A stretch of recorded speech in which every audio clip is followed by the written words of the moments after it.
আজি বিশ্ববিখ্যাত সংগীতজ্ঞ গীতিকাৰ সংগীত পৰিচালক আৰু ভাৰতৰ গৌৰৱ ভাৰতৰত্ন সুধাকণ্ঠ ডক্টৰ ভূপেন হাজৰিকাৰ চতুৰ্দশ মৃত্যুবাৰ্ষিকী উপলক্ষে যোৰহাটত দিনজোৰা কাৰ্যসূচীৰে সুধাকণ্ঠ দিৱস ৰূপে পালন কৰা হয়।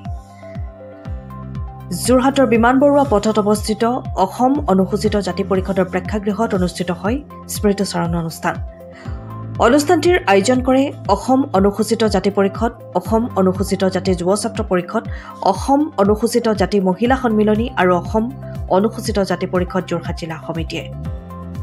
দিনজোৰা কাৰ্যসূচীত অংশগ্ৰহণ কৰে যোৰহাট জিলাৰ বিভিন্ন অঞ্চলৰ লোকসকল, বিদ্যালয়ৰ ছাত্ৰ ছাত্ৰী, শিক্ষক শিক্ষয়িত্ৰী আৰু সাংস্কৃতিক কৰ্মীসকলেও।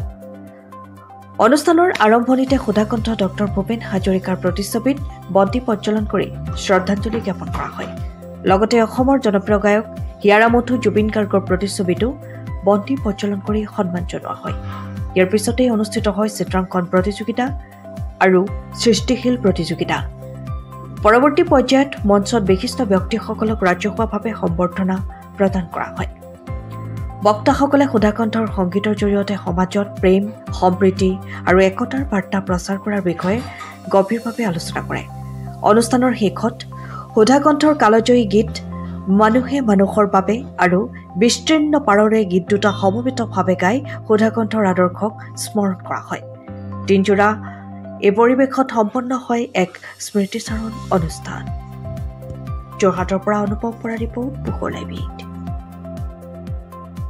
আমি অনুসূচিত জাতি ছাত্ৰ সন্থা, অনুসূচিত জাতি যুৱ ছাত্ৰ পৰিষদ, অনুসূচিত জাতি মহিলা সন্মিলনী, অনুসূচিত জাতি পৰিষদ, অনুসূচিত জাতি মহিলা পৰিষদে সকলোৱে আমি একত্ৰিতভাৱে সুধাকণ্ঠ দিৱসটি আমি প্ৰত্যেক বছৰে মৃত্যু তিথিটো আমি পালন কৰি আহিছোঁ।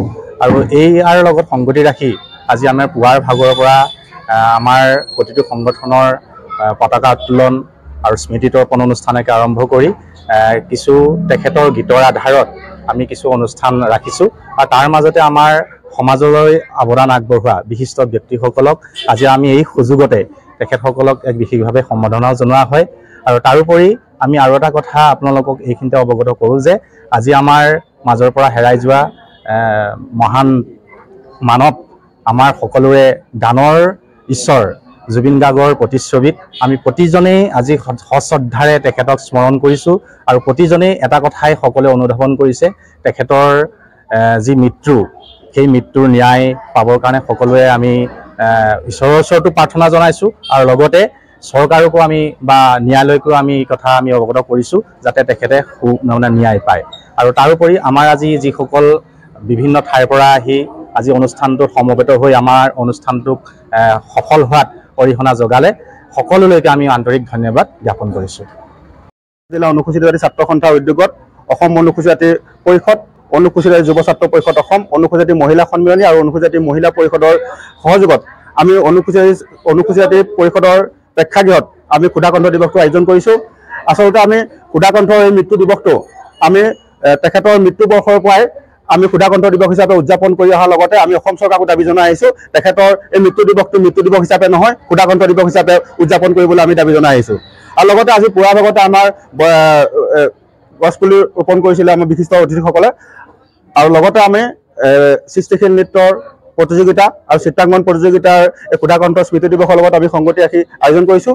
আৰু বিশিষ্ট অতিথিসকলে ইয়াত আমাক শ্ৰদ্ধাঞ্জলি জনাইছে। আৰু লগতে আজি এটা কথা আমি ক'বই লাগিব, সমগ্ৰ অসমবাসীৰ লগতে আমি অনুসূচিত ছাত্ৰ সন্থা, অনুসূচিত যুৱ ছাত্ৰ পৰিষদ, অনুসূচিত জাতি মহিলা পৰিষদ, অনুসূচিত জাতি মহিলা সন্মিলনীও সমগ্ৰ অসমবাসীৰ লগতে আমি জুবিন দাৰ ন্যায় বিচাৰিছোঁ। আজি সুধাকণ্ঠ যদিও দিৱস, আমি সুধাকণ্ঠ দিৱসটো যিদৰে উদযাপন কৰিব লাগিছিল, আজি জুবিন দাৰ ন্যায়ৰ কাৰণে আৰু ন্যায় পোৱা নাই, জুবিন দাৰ ন্যায় বিচাৰি আমি এই সুধাকণ্ঠ দিৱসটো অনুষ্ঠিতভাৱে পালন কৰিছোঁ। আৰু আজি আমি পবিত্ৰ মঞ্চৰ পৰাই আমি অনুসূচিত এই সংগঠন গোটেইকেইটা সংগঠন আমি দাবী জনাইছোঁ যে জুবিন দাৰ অতি শীঘ্ৰে ন্যায় লাগে। আৰু যিদিনাখনলৈকে ন্যায় নাপাওঁ সেইদিনাখনলৈকে কিন্তু আমাৰ প্ৰতিবাদ আমাৰ অব্যাহত থাকিব।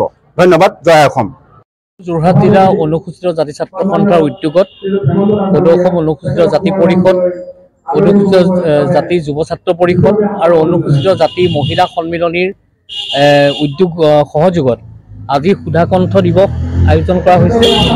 আৰু এই সুধাকণ্ঠ দিৱসত আমাক আমন্ত্ৰণ কৰা হৈছিলে, গতিকে আমি আহিলোঁ। আমি বিশ্ববৰেণ্য শিল্পী ভাৰতৰত্ন ডক্টৰ ভূপেন হাজৰিকা দেৱৰ প্ৰতিচ্ছবিত শ্ৰদ্ধাঞ্জলি জ্ঞাপন কৰিলোঁ আৰু তাৰ লগতে আমাৰ অলপ কিছুদিনৰ আগতে আমাৰ মাজৰ পৰা আঁতৰি যোৱা আমাৰ সকলোৱে হিয়াৰ আমঠু জুবিন গাৰ্গ ডাঙৰীয়াৰ প্ৰতিচ্ছবিটো শ্ৰদ্ধাঞ্জলি জ্ঞাপন কৰোঁ আৰু লগতে অনুসূচিত জাতি ছাত্ৰ সন্থাই যি আজি সুধাকণ্ঠ দিৱস হিচাপে আয়োজন কৰিছে মই তেখেতসকলক ধন্যবাদ জনাইছোঁ কৃতজ্ঞতা জনাইছোঁ যে আমাৰ বিশ্ববৰেণ্য শিল্পীগৰাকীক জীয়াই ৰখাৰ মানসেৰে তেখেতসকলে আজি দিনজোৰা কাৰ্যসূচীৰে যি কাৰ্যসূচী লৈছিল সেই কাৰ্যসূচীত যথেষ্ট সুন্দৰ হৈছে যথেষ্ট ভাল হৈছে আৰু ইয়াত বহুখিনি অনুষ্ঠানো ইয়াত সাংস্কৃতিক অনুষ্ঠানো ইয়াত হৈছে ভূপেন্দ্ৰ সংগীতো ইয়াত গোৱা হৈছে গতিকে মই এই শুভ মুহূৰ্তত মই তেখেতসকললৈ মই কৃতজ্ঞতা জনাইছোঁ ধন্যবাদ জনাইছোঁ যে আমাকো আমন্ত্ৰণ কৰি আনি ইয়াত তেখেতসকলৰ লগত এগৰাকী সদস্য হিচাপে মই ইয়াত উপস্থিত থাকি আৰু সুধাকণ্ঠ ডক্টৰ ভূপেন হাজৰিকাদেৱক মই শ্ৰদ্ধাঞ্জলি জনাবলৈ পালোঁ আৰু লগতে আমাৰ হিয়াৰ আমঠু জুবিন গাৰ্গ ডাঙৰীয়াক শ্ৰদ্ধাঞ্জলি জনাবলৈ পালোঁ গতিকে অনাগত দিনবিলাকতো অনুসূচিত জাতি ছাত্ৰ সন্থা অনুসূচিত জাতি পৰিষদ লগতে অনুসূচিত জাতি যুৱ ছাত্ৰ পৰিষদ আৰু অনুসূচিত জাতি মহিলা সন্মিলনী সকলোৱে তেখেতসকলৰ কাৰ্যসূচীবিলাক তেখেতসকলে খুব ভালধৰণে কৰি যাওক অনাগত দিনত আৰু আমি সকলো সময়তে তেখেতসকলৰ লগত বিভিন্ন ধৰণে দিহা পৰামৰ্শ সহায় সহযোগিতাৰে আমি থাকিম বুলি প্ৰতিশ্ৰুতি প্ৰদান কৰিছোঁ 20 বছৰীয়া যোৰহাটবাসীৰ একমাত্ৰ ভৰসা প্ৰতিষ্ঠান ৰিয়া টি ষ্টল হয় যোৰহাট পুৰণি বালিবাট স্থিত বিজি পথত আপোনালোকৰ আপোন আৰু ভৰসাৰ চাহ মিঠাই বিভিন্ন সুস্বাদু সমৃদ্ধ বিপণী Riya tea stall Riya tea ষ্টলৰ দ্বিতীয়খন সংযোজন ৰিয়া টি ষ্টল ৰাইজৰ বাবে মুকলি ইয়াত নানান ধৰণৰ বিস্কুট ব্ৰেড সুস্বাদু পেষ্ট্ৰি কেক চাহ কফিৰ লগতে বাৰ্থডে কেক উপলব্ধ লগতে অৰ্ডাৰ মতে যোগান ধৰা হ'ব তেনেহলে পলম নকৰি আহক আপোনালোকৰ প্ৰিয় বিপণী ৰিয়া টি ষ্টললৈ